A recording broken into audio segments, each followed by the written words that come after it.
지혜로워야 돈 버는 잠재력이 개발된다는 제목으로 말씀을 전합니다. 지혜로워야 세상을 살아가면서 돈을 벌 수가 있는 것입니다. 사람은 사회적인 동물이기 때문에 혼자 살아갈 수가 없습니다. 주변 사람들에게 인심을 얻어야 돈도 벌고 살아갈 수 있습니다.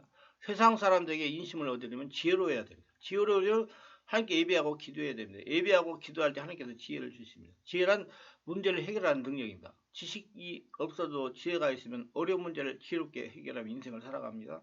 하나님은 우리가 하나님에게 기도하여 하나님의 지혜 말씀을 받아 문제를 해결하고 하십니다. 지혜의 말씀은 문제를 해결할 수 있는 깨달음의 말씀이에요. 어떻게 할까요? 하면서 믿음으로 간구하면 이 지혜 말씀 반드시 내게서 나타납니다. 이미 받은 지혜의 말씀이 내게서 나타나서 성령께 간구해야 됩니다. 문제가 있으면 반드시 해결 방법이 있습니다. 이 해결 방법을 하나님만이 알고 계십니다. 영의 상태에서 하나님께 기도하여 지혜의 말씀을 듣고 문제를 해결하시길 바랍니다. 지혜란 이 세상의 사물 이치를 제대로 깨닫고 이것으로 자신의 행복을 만들어 나갈 수 있는 우리 인간들의 지적 능력을 말하는 것이기도 합니다. 지혜는 올바르게 판단하고 최선의 행동 방침을 따르는 능력으로 정의할 수 있습니다. 여기에는 올바른 통찰력, 올바른 판단력, 건전한 의사결정이 포함됩니다. 지혜는 단순히 지식에 기인하는 것이 아니라 그 지식을 실제 상황으로 적용하는 능력도 포함합니다. 지혜란 이 세상의 삶의 등불이며 우리가 지혜가 있기 때문에 이 세상의 어둠을 걷어내고 제 아무리 어렵고 힘든 장애라도 하더라도 극복에 넘어갈 수가 있는 것입니다. 지혜를 성경에서는 지혜의 말씀이라고 합니다. 지혜의 말씀은 그전의 지식의 말씀으로 깨달은 문제나 계획을 풀 수 있는 지혜입니다. 또 앞으로 일어날 일에 대해서 해결하고 준비할 것을 아는 지혜입니다. 이는 인간의 지혜가 아니라 하나님의 초대한적인 지혜입니다. 예수 믿는 사람들에게 나타나는 지혜입니다. 우리는 성경에 주신 지혜로 행동해야 되는데 자신의 감정으로 행동하면 실수를 하게 됩니다. 하나님의 사람들은 감정으로 무엇을 해서는 안 됩니다. 감정은 육의 상태에서 나오는 것이기 때문입니다. 고로 성령의 사람은 성령께서 주시는 지혜로 문제를 풀어가야 됩니다. 이것이 바로 지혜의 말씀으로 믿음으로 하는 것입니다. 믿음으로라는 말은 성령으로라는 말과 같은 것입니다. 성령의 지혜를 간구하면 속에서 물방울처럼 지혜가 솟아 올라오는 걸 느끼게 됩니다. 지혜롭지보단 은사사에게는 마귀가 틈을 탑니다. 하나님은 지혜로운 분이고 마귀는 어리석은 존재입니다. 하나님의 지혜가 없으면 마귀의 역사로 말미암아 성령 사이 오염되기 쉽습니다. 인생 삶의 지혜 말씀 은사가 시작이 됩니다. 이것이 바로 은사 중에 지혜 말씀 은사가 가장 먼저 거론되는 이유입니다. 지혜 말씀과 지식 말씀은 연결이 됩니다. 지혜 말씀은 마음속에서 올라오는 것이고 지식의 말씀은 생각부터 올라오는 겁니다. 지식의 말씀을 지혜 말씀으로 표현하는 것입니다. 지혜 말씀으로 받은 것을 지혜롭게 표현하고 전달하는 것이며 지식의 말씀을 깨닫고 예언의 말씀으로 받은 내용을 상대방에게 부드럽게 거부감 없게 받아들이고 깨달을 수 있게 전하는 수단이 바로 지혜의 말씀입니다. 자기한테 보여진 일들을 잘 지혜롭게 하는 것이 지혜의 말씀이에요. 소금으로 골고루 같은 말, 골고루 비어들게 하는 말, 폭언이 안겨주는 말, 편안하게 던져주는 말이 바로 지혜의 말씀입니다. 성령 역사의 부드러움과 온유함과 순결함이 생명입니다. 성령님은 부드러우신 분입니다. 예수 믿는 그리스도인들은 성령으로 지혜를 말씀이 와야 됩니다. 그래야지 삶에서 성공할 수 있어요. 일은 하는 일도 전문성을 개발해가지고 돈도 벌 수 있어서 하나님의 영광을 돌릴 수 있습니다. 하나님의 지혜를 구하세요. 성령께서 성령님을 통해서 우리에게 지혜를 주십니다. 지식의 말씀으로만 어렵습니다. 지식의 말씀만으로는 사람의 마음을 건드릴 수가 없습니다. 변화시킬 수가 없어요. 지식의 말씀은 문제를 알게만 하는 것이기 때문이다. 지혜의 말씀을 구하시기를 바랍니다. 하나님부터 나오는 지혜의 말씀을 구하는 거예요. 내 일을 하는 걸 얼마큼 지혜롭게 할 것인가 구하세요. 그러면 기발한 지혜를 주셔가지고 잘할 수 있도록 해주실 겁니다. 인격적인 하나님께 구해야 되십니다. 성령님은 기계적인 분이 아닙니다. 인격적인 관계를 가지고 하나님께 말씀을 구하세요.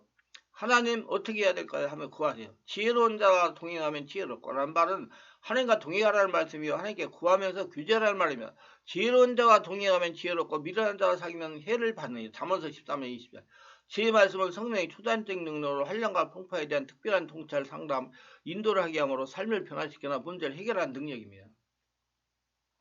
사람들은 이 말씀에 대해서 보통 어떻게 그렇게 지혜로운 생각을 하시죠? 제가 바로 그 말씀을 드렸어요. 감사합니다. 문제가 풀렸습니다. 반응을 하기는 지혜의 말씀과 지식의 말씀과 영분별을 성령은사로 표현한다면 계시은사입니다. 이 계시은사들은 서로 연관되어 있으므로 예언체는 지식의 말씀, 지혜의 말씀과 예언의 은사를 다 사용하게 됩니다. 예언 말씀을 통해 사람들이 교훈과 도전을 받고 용기를 얻고 방향을 정하게 됩니다. 지혜의 말씀은 성경에 기록된 하나님의 계시된 뜻을 나타내는 것이 아니라 성경에 계시되지 않는 말씀에 가려되는 문제를 풀뜨는 지혜의 목적을 드러내는 것입니다. 지혜의 말씀은 삶의 지혜이며 학문적 통달을 위한 지혜가 아닙니다. 지혜의 말씀은 실용적입니다. 하나님의 영광을 위하여 사용되는 겁니다. 이것은 지혜의 은사가 아니라 지혜의 말씀의 은사입니다. 일반적인 지혜는 구하는 우리 모두에게 가능한 것입니다. 그러나 은사로서의 지혜의 말씀은 성경을 통하여 하나님부터 오는 말씀입니다. 지혜의 말씀은 보통 우리에게 일어나지 않는 어떤 일을 우리가 하도록 인도합니다. 대체로 지혜의 말씀은 미래의 지시에 관한 것으로서 우리가 하나님의 영원하신 목적과 적절한 관계를 맺도록 작용합니다. 그러나 예언과 중복이 되며 그 중심은 주님께 대한 경건함이며 모든 사실과 상황을 지롭게 고려한 보다 나은 것입니다. 이건 우리가 알고 있는 모든 사실과 하나님과 관계를 맺고 있는 모든 것을 느끼도록 우리 마음속에 두신 것입니다. 성경에서 지혜의 말씀이 사용되네요. 창세기 41장 요셉이 지혜의 말씀을 통해서 바로의 꿈을 해석합니다. 진정한 해석을 하기 위해서 하나님과 같은 신장이 계시가 필요했습니다. 지혜의 말씀을 통해 앞으로 있을 7년 흉년에 대해 그가 바로에게 말한 겁니다. 이 말씀을 들은 바로가 감동하여 요셉을 애굽의 총리로 삼은 겁니다.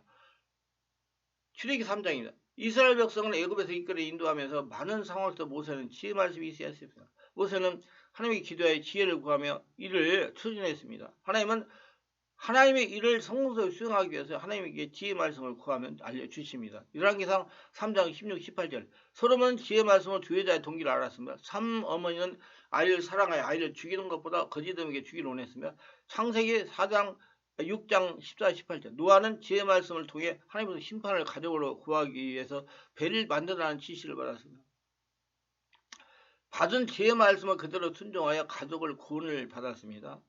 창세기 19장 롯은 소돔의 멸망에 대한 경고를 받았습니다. 경고를 받고 순종한 롯과 그 딸들을 구원을 받았으나 순종하지 않은 롯의 아내는 소금기 되어 있으며 지혜의 말씀을 받고 순종하는 것이 아주 중요합니다. 성경에는 순종보다 제사가 낫다고 그랬습니다.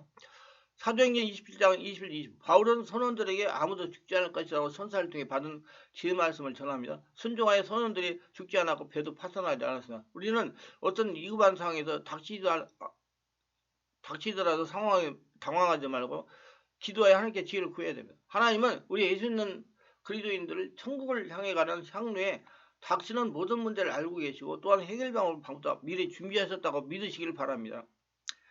바울이 암초에 걸릴까요 두려워하는 사공들이 배를 버리지 않도록 선장에게 미리 알려주었으며 바울이 선한 하나님의 지혜 말씀을 읽고 순종하여 배를 버리지 않고 구원을 받게 됩니다. 우리는 언제나 하나님과 영의 통로가 열린 사람의 말을 순종하는 것이 좋습니다. 아나니아가 사울을 취하도록 하였으나 그와 더불어 그의 장래에 대한 예언을 하게 되었습니다. 사울이 예수인들을 죽이는 만행을 저질렀지만 아나니아는 예수님 말씀에 순종하여 바울을 치유하였습니다. 그리고 예언도 해줍니다. 그리고는 하나님을 하는데 절대로 사심이 결부되는 서는 안 됩니다. 그래서 상처를 치유하라고 하는 것입니다. 그래서 여러분 하나님 말씀대로 주변에 어려운 사람들 치유하세요. 자, 지혜 말씀이 어떻게 역사하느냐? 성령께서 감동을 주십니다. 그러니까 여러분 문제가 있고 직장 일, 그 다음에 사업에 일이 있으면 구하세요. 주신 감동을 행동 옮기려면 믿음이 있어야 된다는 겁니다. 왜 믿음이 필요하냐? 자신이 생각하지 못한 지혜가 떠오르기 때문에 행동 옮기려면 믿음이 필요합니다. 특히 사업하시는 분들이 그럴 거예요. 아까 어딘가 제가 그랬잖아요. 노펠로도 지금 망해가는데 덮어라 하니까 덮었다가 가가지고 그 검은 물 기름이 나와가지고 돈을 벌었다는 거 아닙니까? 그러므로 하나님의 지혜를 받아 행동 옮기려면 먼저 성령의 지배 가운데 성령의 음성을 들어야 됩니다. 그 다음으로 믿음으로 행동 옮겨야 하나님의 역사가 일어나는 겁니다. 생각에 성광처럼 스치는 계시 비전, 머리에 비친 인상이나 예언의 말로 역사합니다. 이것도 성령께서 주시는 계시고 사람의 이론이 아닙니다. 사람의 이론을 사용하면 하나님 계시를 받을 수가 없어요. 자꾸 사람에게 물어보러 다니지 마세요. 그러면 하나님의 계시 못 받습니다. 지혜의 말씀 못 받아요. 그럼 사업에 성공할 수 없습니다. 사람의 생각과 하나님의 지혜는 다릅니다. 자기 안에서 나와야 된다 이 말이요. 자꾸 사람은 사람의 말을 의지하고 따라가는 자와 상관이 없습니다. 자꾸 밖으로 의식이 되어 있기 때문에 내면의 소리를 들리지 않기 때문에 그래요. 모든 것과 같이 이것도 사용함으로써 개발됩니다. 성령의 은사는 지혜의 말씀을 사용해야 깊어지는 겁니다. 모든 은사는 사용함으로 개발이 되는 겁니다. 지혜 말씀을 주시는 목적, 닥쳐올 위험에서 건지기 위해서 경고하여 기도하게 하십니다. 하나님은 성도가 위험에 빠져서 고통당을 좋아하지 않습니다. 여러분 사업해 가지고 있는 망각한 걸 좋아하지 않아요. 사업을 성공하도록 하는 키포인트 지혜는 하나님이 가지고 있어요. 성교의 부름을 알게 하는 확신시킵니다. 성도가 하는 모든 일은 하나님의 일이에요. 선교를 나가려고 해도 하나님의 지혜 말씀을 받아야 됩니다. 앞으로 올 축복이나 심판을 알게 하십니다. 그래서 이 일을, 사업을, 직장을 하기 전에 꼭 기도해가지고 지혜를 받으세요. 하나님은 성도에게 모든 것을 알게 하십니다. 기도할 때 알려주세요. 그러므로 성도는 무시로 성령 안에서 기도해야 됩니다. 과거를 알게 하시면, 특별히 마음의 상처를 원인과 치유 방법을 알게 하십니다. 저는 내적 치유를 할 때, 귀신을 쫓아낼 때 성령이 질문하여 원인을 찾아서 귀신을 쫓아내고 치유하고 있습니다. 특별히 상황에서 개인적으로 인도하시기도 합니다. 저는 이 일을 전부 하나님께 기회를 주셔가지고 지금 이렇게 추진하고 있습니다. 저는 정말 건강히 혈압하는 날 계속 일을 할 수가 있어요. 내 안에서 다 나오기 때문에. 하나님의 은혜로 자꾸 하나님께서 주시기 때문에. 평상시 상식적으로 판단을 되는 것을 돕기야만 합니다. 하나님의 일을 하기 위해서 부르시는 인도십니다. 하나님께 지혜 말씀을 받는 방법이에요. 세상이나 문제를 해결해야 할 과제를 정합니다. 이런 지식의 말씀을 받은 문제를 말하며 깊은 기도, 성령의 임재까지 온몸 기도하여 깊은 성령의 지배 가운데 들어가면 성령의 지배하에 하나님의 지혜를 받을 수 있기 때문입니다. 하나님의 영이시기 때문에 하나님과 같은 영적인 상태가 되었을 때 음성의 지혜가 떠오르는 겁니다. 하나님께 질문해야 돼요. 물어봐야 돼요. 하나님 이 일을 어떻게 해야 됩니까? 어떻게 해야 됩니까? 성령님이 자꾸 물어보세요. 이거 어떻게 해야 됩니까? 어떻게 해야 됩니까? 그럼 하나님이 알려주는 대로 행동 옮겨야 돼요. 하나님의 지혜의 말씀을 기대해야 됩니다. 하나님은 성도의 문제를 해결해 주시기 위해서 지혜 말씀을 주십니다. 믿음을 가지셔야 돼요. 성도의 문제에 대한 해답은 하나님이 가지고 계십니다. 말에 쓴물이 나타날 때 모세가 기도할 때 한 나뭇가지를 치셔서 나뭇가지 물에 던지니 물이 사라졌습니다. 이스라엘 광야에서 예굽에서 광야 거쳐가지고 가나안에 들어가는 여정을 볼 때 전부 하나님께 기도해가지고 문제가 있을 때 기도해가지고 풀어나갔지 않습니까? 우리가 가는 길에 다 문제가 있고요. 문제 해답은 거기 문제에 다 포함이 되어 있습니다. 성도가 성령의 인도를 받으며 하나님을 따라가다가 당하는 문제는 반드시 하나님의 해답이 있어요. 거기에 있습니다. 그 하나님에게 기도하면 하나님에게 지혜를 주셔서 해결하게 하십니다. 하나님에게 자신에게 들려주는 것에 조처 응답을 해야 됩니다. 하나님의 지팡이를 내밀려면 지팡이를 내밀어야 돼요. 아니 하나님 지팡이 내민다고 홍해가 갈라집니까? 아니요. 그냥 하라면 하는 거예요. 여러 것을 돌라면 돌아야 되고 소리를 지르라고 하면 질러야 됩니다. 그게 하나님의 역사예요. 확신을 주는 사건을 주의하여 살펴봐야 됩니다. 하나님이 주신 지혜의 말씀 선포하면 반드시 보이는 역사가 나타납니다. 이거 보증의 역사라고 그래요. 한겨울 하나님의 역사가 나타난다는 것입니다. 일리야가 갈멜산에서 하다 비가 내리기를 기도할 때 손바닥만한 구름이 나타나니 일리야가 비 온다고 한 것을 우리는 이해해야 되는 것이죠. 이게 보증의 역사예요. 말씀을 주신 하나님께 감사하고 늘 하나님께 지혜의 말씀을 들려달라고 강조하고 인간적인 인격적인 관계가 유지돼야 됩니다. 하나님과 관계가 열려 영의 통로 뚫려야 됩니다. 유기할 수 있다면 구독, 좋아요, 알림 설정을 부탁합니다. 감사합니다.